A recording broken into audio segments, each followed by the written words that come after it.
Hello दोस्तों, आज हम लोग डिस्कस करेंगे how much couple should spend money in their marriage. पैसे के ऊपर बात करेंगे। पैसा बहुत इम्पोर्टेंट चीज़ है। मैंने पिछले वीडियो में भी कहा है, रूट कॉज निकल के आती है बहुत सारी प्रॉब्लम्स की। तो पैसे के ऊपर आज बात करेंगे। क्या चीज़ जो आपको खुल के डिस्कस करनी है अपनी फैमिली मेम्बर्स के साथ, लड़के वालों को लड़की वालों को आपस में बैठ के क्या खुल के वो चीज़ें डिस्कस करनी है। कितना पैसा लगना चाहिए, कितना पैसा लगा रहे हैं लोग, इन सब चीज़ों पर डिस्कस करेंगे। और कहाँ कहाँ वेस्टेज हो रही है, उन वेस्टेज को मिनिमाइज कैसे करेंगे, इस चीज़ पे आज डिस्कस करेंगे। बहुत बढ़िया वीडियो होने वाला है।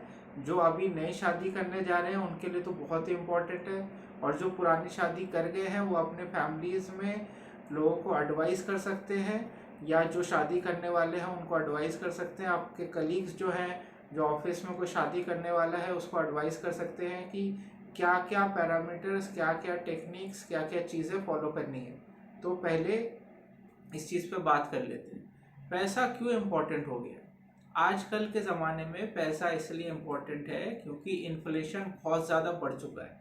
अब इन्फ्लेशन बहुत ज़्यादा हो चुकी है, तो आप जो पैसा कमा के घर पे लाते हो, उस पैसे की वैल्यू कम होती जा रही है।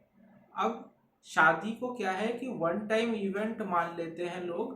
शादी वन टाइम इवेंट नहीं है, ये मैं आप लोगों को कहना चाहता हूँ। शादी एक दिन का प्रोसेस है, ज़रूर है, लेकिन वो शादी निभानी पड़ती है 50 60 70 80 साल तक।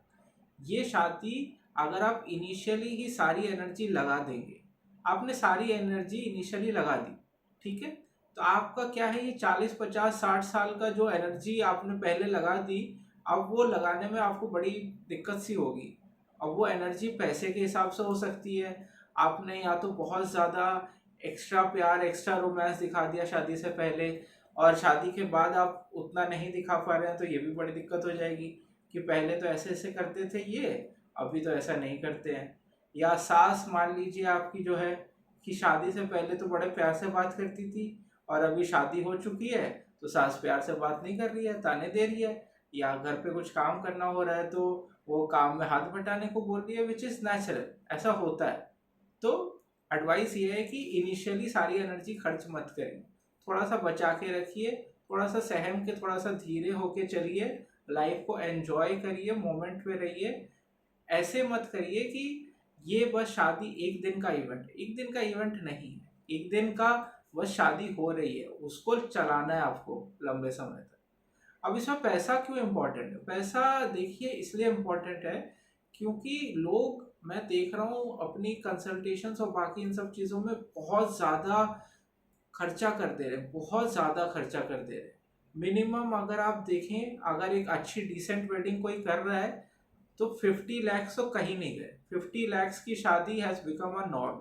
अब 50 लैक्स सुनने में बड़ा नंबर लगता है, लोग पूछेंगे कि अरे 50 लैक्स में थोड़ी शादी होती है, 50 लैक्स से कम में भी शादी हो जाती है, लोगों को ऐसा लगता है।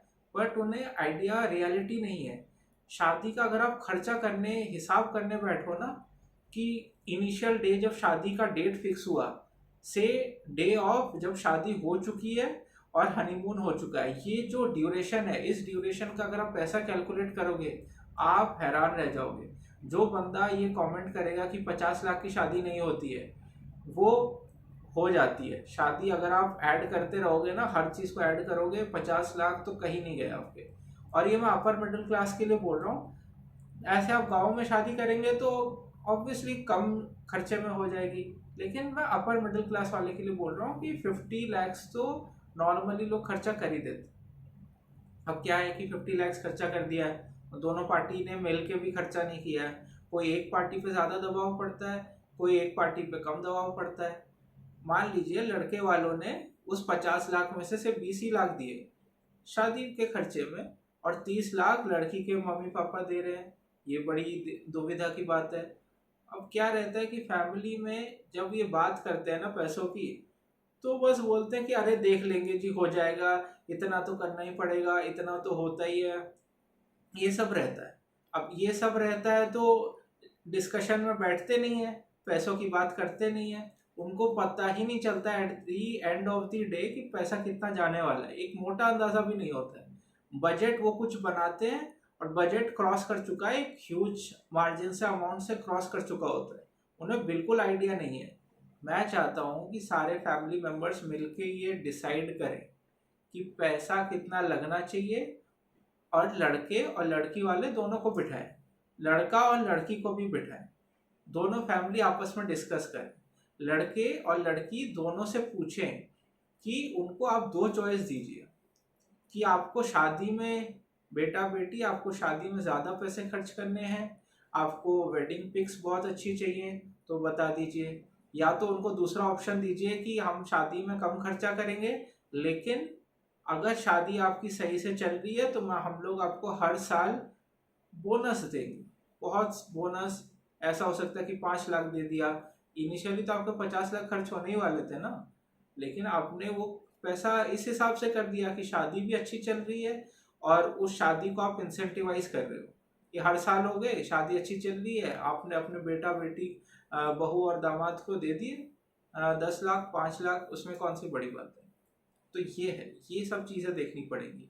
आप ऐसा भी कर सकते हैं कि लड़के और लड़की को बोल सकते हैं, और वो मैं जानता हूँ एग्री कर जाएंगे इस बात पे 100%, कि उनको आप एक डाउन पेमेंट में हेल्प कर दीजिए, गाड़ी की डाउन पेमेंट, या तो जो घर ले रहे हैं उनकी डाउन पेमेंट, इसमें आप हेल्प कर सकते हैं। शादी का पैसा को शादी में ना खर्च करके, कम खर्च करके, उसी पैसे को गाड़ी के डाउन पेमेंट में, घर के डाउन पेमेंट में, या कुछ उनको जो बड़ा खर्चा करना है, जो उनके लाइफ में एक सेटलिंग फैक्टर होने वाला है, जो परमानेंट सेटलमेंट कर देगा उनका, इन चीज़ों में हेल्प कर सकते हैं।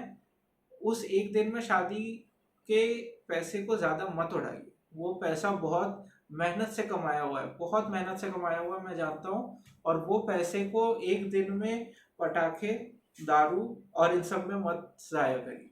आजकल मैं देख रहा हूँ लड़कियां 1 लाख से लहंगे, तो उनका स्टार्टिंग रेंज है, मतलब उनके नीचे तो वो आ ही नहीं रही है।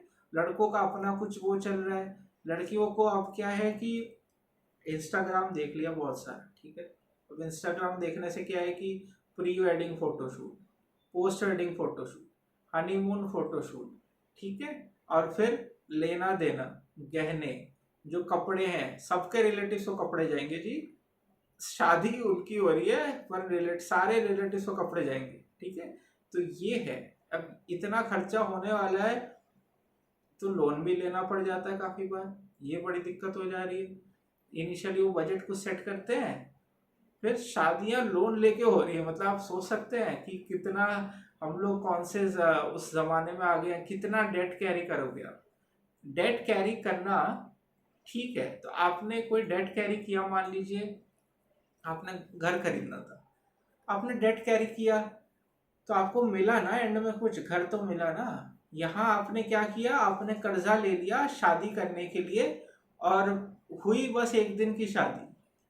आपको तो ये देखना था ना कि वो पैसा आप कैसे अपने लाइफ लॉन्ग जो सेटलमेंट है उसमें कैसे यूज़ कर सकते हैं।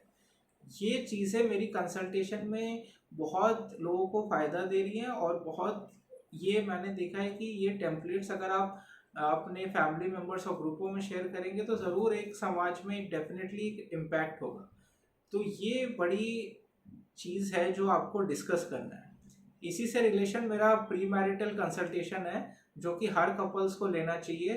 30 ऐसे सवाल जो कि लड़के की फैमिली और लड़के की फैमिली आपस में बैठ के एक कंसल्टेशन, दोनों से सेम सवाल पूछेगा, सेम, उनका कुछ जवाब हो सकता है अलग हो, कुछ जगह पे सेम हो, लेकिन वो सवालों के जवाब बहुत ज़रूरी हैं। वो रिकॉर्डिंग होगी और दोनों को पता चलेगा, कि लड़के वालों को भी पता चलेगा साफ साफ कि लड़की वालों को क्या चाहिए, और लड़की वालों को भी पता चलेगा कि लड़के वालों को क्या चाहिए, ठीक है। तो ये pre marital consultation is the need of the hour. जिस तरीके से शादियाँ आजकल टूट रही हैं, प्री मैरिटल कंसल्टेशन बहुत ज़रूरी। एक नॉर्मल सा सवाल कि घर के जो सुबह ब्रेकफास्ट है वो कौन बनाएगा, ठीक है, ये सिंपल सवाल है। लड़के वाले सोच लेते हैं कि बहू ही बनाएगी, और कौन बनाएगी, ऐसा होता नहीं है। अब बहू को मान लीजिए कुछ और खाना हो, कुछ एवोकाडो टोस्ट या पराठे नहीं खाने हो, उनको मान लीजिए अपर मिडिल क्लास हैं लेकिन गुड़गांव से हैं, ये अपर मिडिल क्लास है तो क्या हुआ, तो एवोकाडो टेस्ट खाना उनको, पराठे नहीं खाने। अब घर में पराठे बन रहे हैं तो एवोकाडो टोस्ट का भी बनाना पड़ेगा, और माता जी तो बनाएंगी नहीं, तो कौन बनाएगा? मेड बनाएगा, मेड को आता नहीं है, तो फिर बनाएगा कौन? ये सब चीज़ें डिस्कस करनी पड़ेंगी जी, शादियों में बहुत इम्पोर्टेंट हो गई है।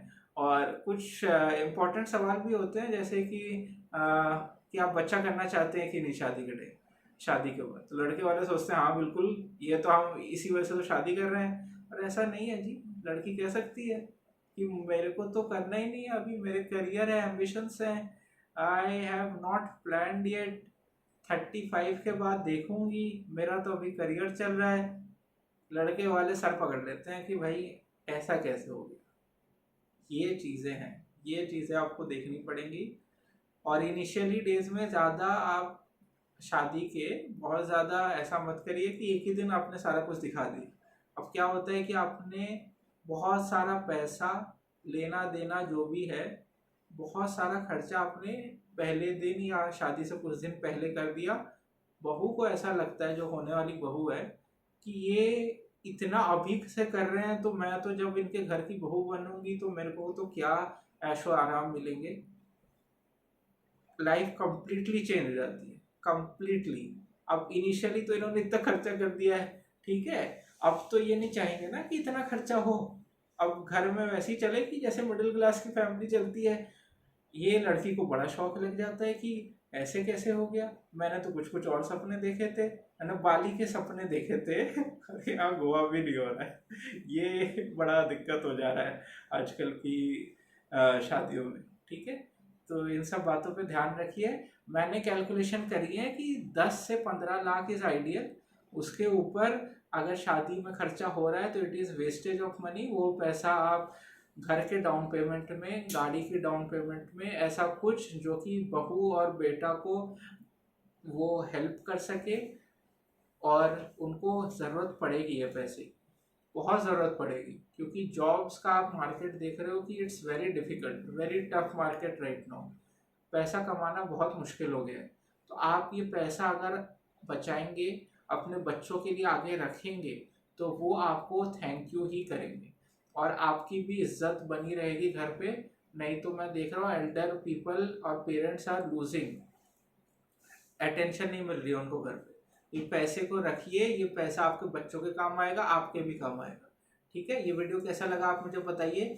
नीचे मेरा व्हाट्सएप का ग्रुप है, आप उसमें ज्वाइन कर सकते हैं रेगुलर। उसमें जो वेबिनार्स होते हैं रिलेशनशिप्स और इन सब रियल इश्यूज को लेकर डिस्कस होते हैं, सिनेरियोज को, टेम्पलेट्स डिस्कस करते हैं, और कैसे इन सब चीज़ों से ऊपर उठना है और कैसे इन सब चीज़ों को सॉल्व करना है। एटलीस्ट आप अपने घर के तो कंसल्टेंट बन ही जाएंगे अगर आप मेरे वेबिनार ज्वाइन करेंगे। तो वो व्हाट्सएप ग्रुप से आप ज्वाइन कर सकते हैं। और ये वीडियो कैसा लगा आप मुझे बताइए, लाइक शेयर और कमेंट कर दीजिएगा, सब्सक्राइब कर लीजिए। हर एक अपने फैमिली को बोल दीजिए कि एक एक सब्सक्राइबर ज़रूर बढ़ा दीजिए।